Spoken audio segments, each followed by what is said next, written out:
Catholic traditionalist calling in from Louisiana. You love to see it.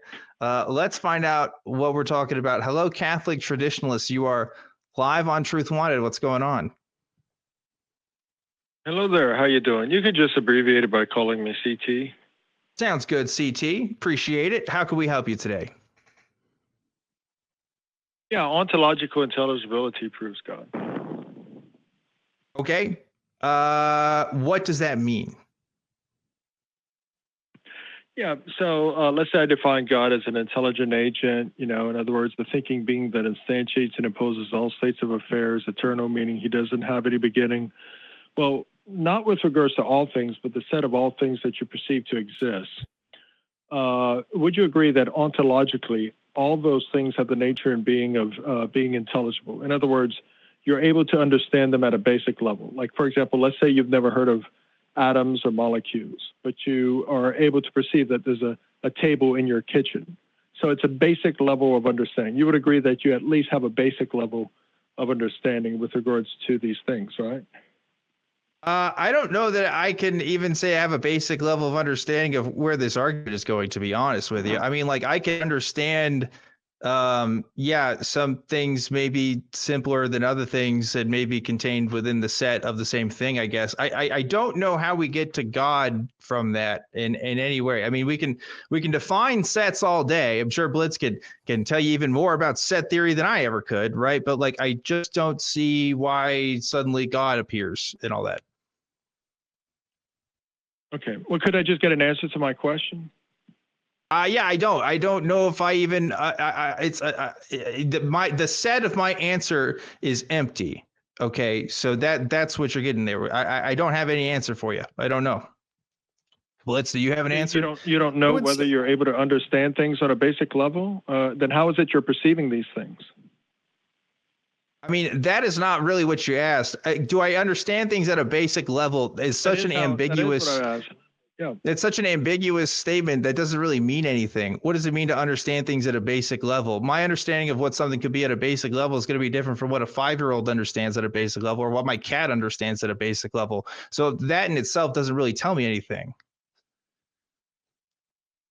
I would say that I understand what a table is. Things. Yeah, how are you able to perceive things if you're not able to understand them at least at a basic level? Well, people perceive things without understanding them all the time. What do you mean? You don't have to understand anything to have name something eyes. That you perceive without having a basic understanding of it. Well, again, my cat sees my computer and doesn't understand anything about how that computer actually works. It just sees an object. What are we going with that? Well, hold on. I said basic understanding. Sir, I said basic understanding. So that would mean your cat sees something and is perceiving something. So obviously, if it's a basic understanding, it doesn't mean your cat has to know all the workings of the computer now, does it? Again, I don't know what basic understanding means. If you mean, can my cat see literal objects? Then yeah, sure. I don't think that means they understand anything. I think they're just seeing an object. I think we just have to be very careful with our words here. So it can see an object, right? Okay, so then it's I can see objects. I won't argue with you there. I can see objects. Yeah, so it sees an object, and let's say a dog is chasing it. So it sees an object, so it knows to at least dodge that object, right? It has a basic understanding that there's an object there that it has to dodge, right? I mean, it can observe cause and effect relationships, sure. Yeah, so that's what I'm saying. With regards to the table in your kitchen, even though you may not have ever heard that tables are made up of atoms and molecules, you at least understand at a basic level that there's a table in your kitchen, right? I mean, I can see that. Yeah, I can see there's a table in my kitchen. Yeah. Okay, so then that's all I'm talking about. I don't know what's so hard about that. Well, because this is so using basic understanding is very ambiguous. And what happens with a lot of these kinds of arguments is that you end up using like these weasel words. That's what it's called, right? Where you kind of start to define something in one sense and then use it in an argument, even though the word might be used in a different sense at another part of the argument, which tends to happen a lot with ontological arguments, right? especially since ontological arguments are so dependent on defining words. I'm just surprised that you wouldn't want to approach this with the utmost clarity. Well, I think I've been very clear. I mean, I've given you numerous examples, which I think any normal human being would say, oh, yeah, that makes sense. So I don't know. I think I'm a normal human being, and I was struggling a bit with what you were trying to tell me. So I don't know if that's true. Yeah, maybe I'm at the bottom of the bell curve. I don't know, man. You tell me. Yeah, I speak to hundreds of atheists on social media, and none of them has ever had any problem understanding what I've said with regards to having a basic understanding of things. You're the only one so far. Okay, I'm fine with that. So let's say that we agree that with the right definition of basic understanding, that yeah, we have a basic understanding of the things around us, like tables and chairs and cats and dogs and cars and trees. What next? Yeah, so since you have a basic understanding of that, because you're able to perceive it to some degree, then the characteristic of the thing itself is that it's understandable. Do you agree with that? I don't know if understandable is a characteristic of a thing. Yeah. I think that seems to be a characteristic of a relationship between a thing and an observer. Right. Yes, I agree. Like all observable things are sort of interfacing with our senses, right? And so like we can come up with concepts that don't necessarily reflect, the real world. Like so Egyptian triangles, for example. I don't know. Yeah, there's all kinds of things that can exist in the abstract that may not. Like when we interact with software every day on our computers, I could see a picture of a house, but that doesn't actually give me information like it would if I was looking at a real house, right? So I don't know. I think like I don't think the characteristic in of itself thing really works with me on that level. Now, how are you able to describe anything outside of yourself if these things themselves don't have ontological characteristics? Well, nobody I don't said think they don't have ontological characteristics. Yeah. All that was said is that they don't have this particular property of understandability. Now, it is no. Okay, so no, then I'm not saying they do have characteristics ontologically, correct? No, I'm not saying that. I think people have shared concepts or a similar. I think people have similar enough concepts that they can share and interact and engage with these ideas. But I don't think we have to talk about objects in of themselves having characteristics. I think people can have their own mental models to describe the world. I mean, this is a question of ontology, right? Like, like you can compare like substrate theory. You can talk about bundle theory. Yeah. So this is like a whole question of like and I'm not a philosopher in any sense of the words, but like I know a little bit. And so like there's a whole bunch of other different theories of ontology. So right. If you're asking us which ones do we subscribe to, like, I guess that's a conversation to be had, but I imagine that you have a particular one you're driving at. Well, I just want to know what you guys believe. Do you believe that there are things that exist outside of yourself that have characteristics that you're capable of describing? I don't have a theory of ontology that I'm 100% sold on. Yeah, it's kind of difficult. So then you don't know whether you're able to describe a triangle? Like if you're looking at a triangle and you want to describe it to your friend, they're not looking at it, but you want to describe something that's in front of you. Do you believe that you would be able to describe that thing that's in front of you to your friend? Yeah, probably. But that might be a result of shared experience. It might be a result of something intrinsic to the system itself. It might be a result of the relationships between me and the system.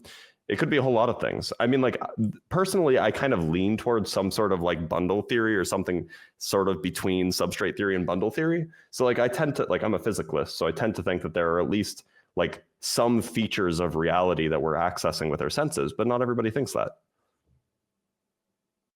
Okay, so let's work with that. So then you believe there's an outside world, outside of your mind, that you're accessing with your senses, correct? Yes. And you believe that outside world, there are particulars with regards to that outside world, and they have characteristics, correct? Yeah, sure. I lean that way anyway. Okay.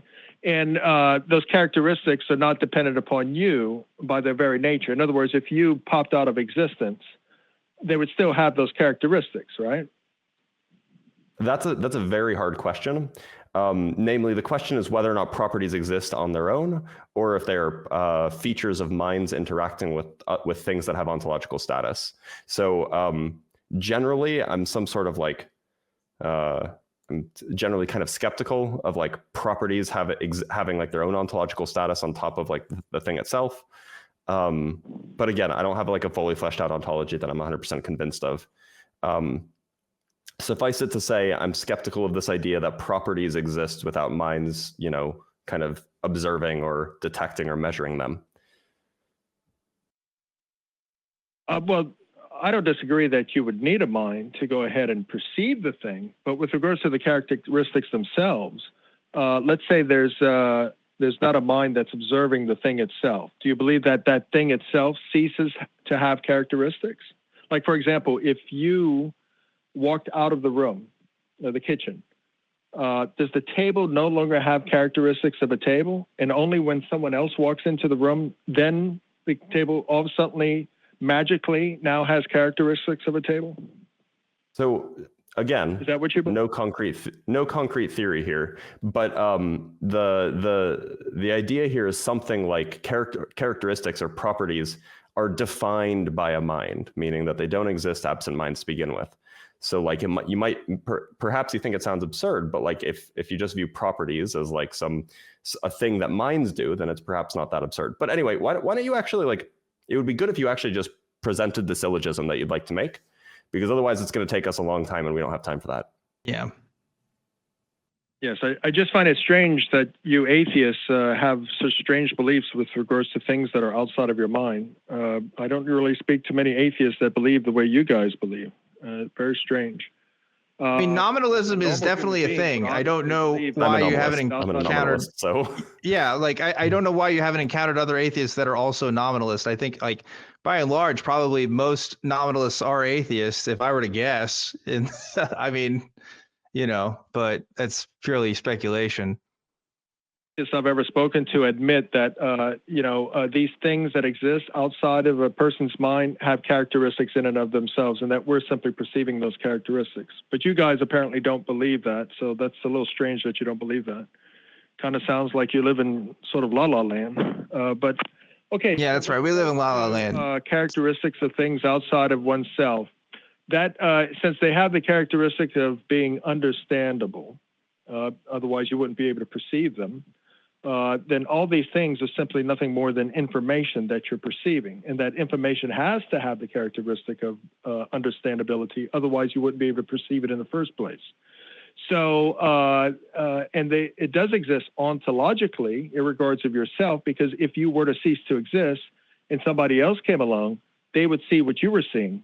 Like, for example, if you were looking at a sphere on the left-hand side and a cube on the right-hand side, the other person that walks into the room would see a sphere on the left-hand side and a cube on the right-hand side. If they're in their right mind, unless they're on drugs or something, they wouldn't see a monkey playing drums. So that means that the things outside of one's mind has these characteristics ontologically, irregards of any mind in the universe. Since they have this characteristic of understandability, that invokes the metaphysic of intelligibility. Intelligibility itself, would you say it's a concrete thing or abstract thing? What do you mean by that, intelligibility of itself? Concrete thing is like something physical. I know what concrete things are. I don't know what you mean when you say is intelligibility a thing of itself? Is it concrete? Like I don't know what you mean by that.